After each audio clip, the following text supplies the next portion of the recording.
Malam Pak Erwin dan tim pengajar untuk pemodelan matematika ya. Ya, di sini adalah tugas saya terkait dengan pemodelan dan optimasi. Untuk soalnya ada dua, soal nomor satu terkait dengan data yang seperti di PDF sebelumnya ya.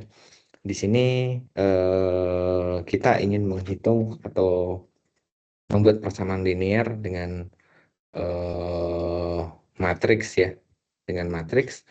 Untuk datanya sendiri, di sini ada data karyawan terkait dengan jam lembur, pelatihan teknis, dan skor produktivitas. Jadi akan dibuat persamaan regresi untuk apa namanya? Untuk memprediksi skor produktivitas berdasarkan jam lembur dan jam pelatihan teknisnya. Dan untuk model regresi multivariatnya bisa dilihat di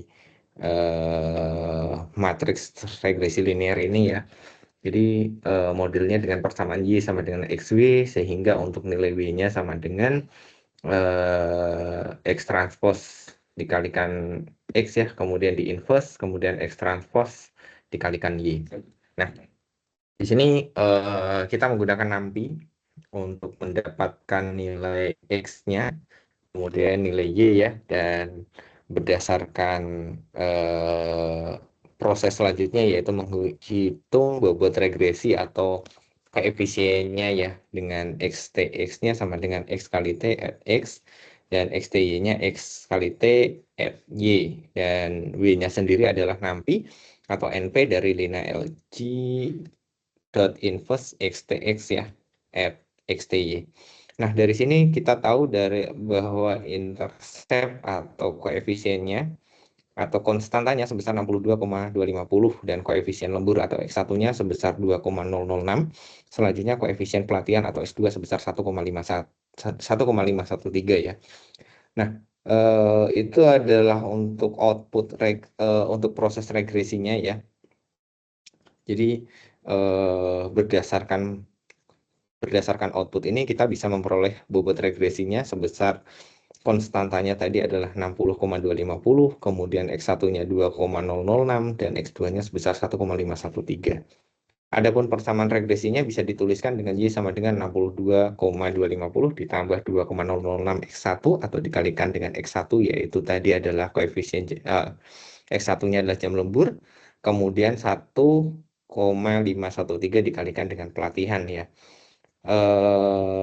Intercept atau konstanta itu menunjukkan bahwa tanpa lembur produktivitas karyawan sudah sebesar 62,250 ya untuk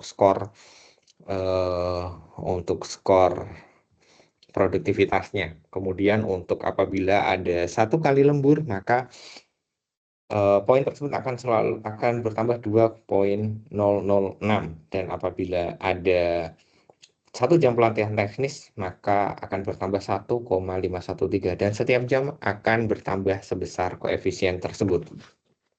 Selanjutnya untuk soal nomor 2 terkait dengan nomor 2 itu terkait dengan ini untuk memprediksi pemakaian AC ya untuk efisiensi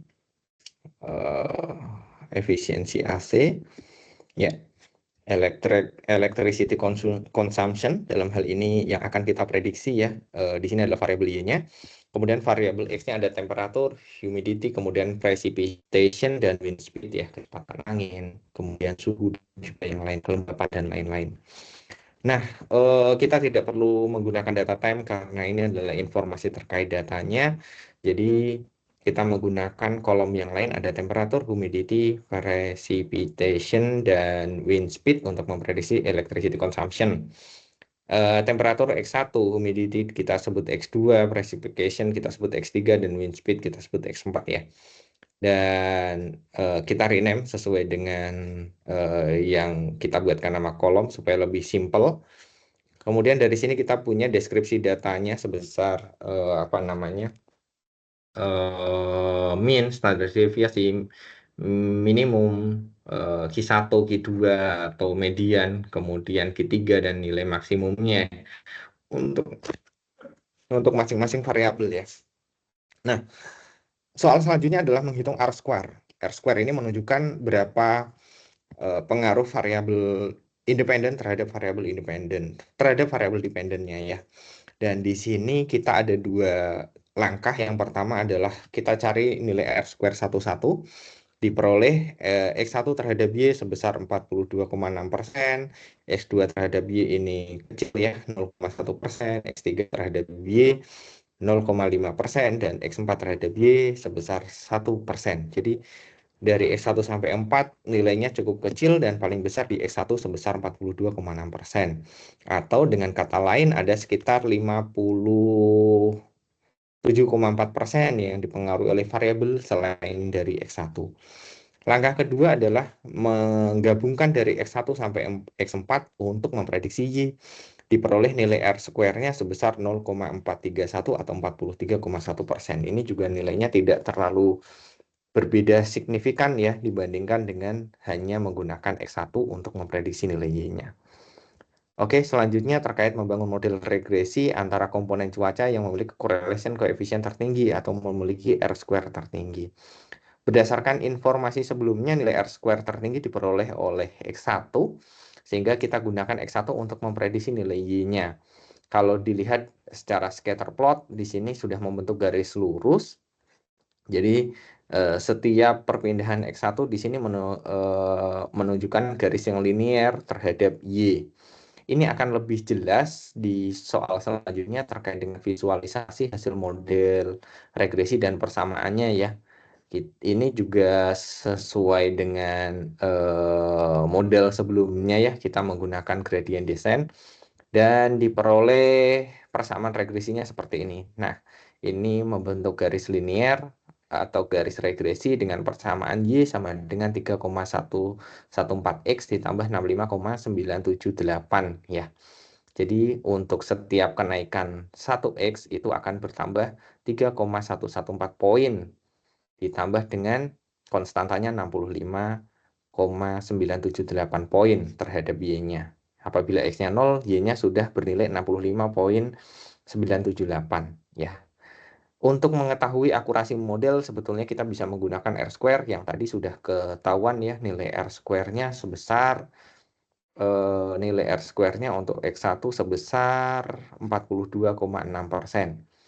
Namun selain R-square kita juga bisa melihatnya dengan MSE atau mean square error ya. Dari sini diperoleh nilai MSE-nya 5,2551. Semakin kecil nilai mean square-nya semakin bagus, dan jika kita bandingkan terhadap nilai Y-nya di sini range nilai Y cukup besar dari 85,193 hingga maksimumnya di 1754,882.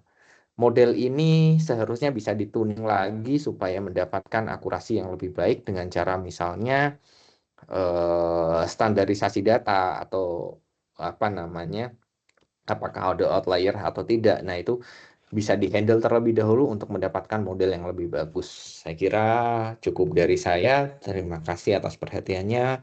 Assalamualaikum warahmatullahi wabarakatuh.